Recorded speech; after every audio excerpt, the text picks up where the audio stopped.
Hello everyone, welcome back into this channel, and today I want to share the tutorials how to share your Insta link or how to share your profile link on WhatsApp. So here I already have my Instagram open on my device. The things we can do next is just go into the profile sections, and then after that there is a two option: either you want to edit the profile or share the profile.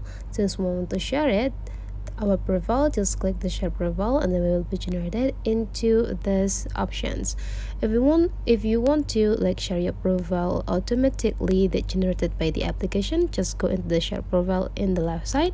But if you want to do it manually, just go into the copy link, and then after the link copied on your phone, you can open the WhatsApp application and then paste the link into the person that you want to send to. But if you want to like automatically, just click the share profile, and then now you can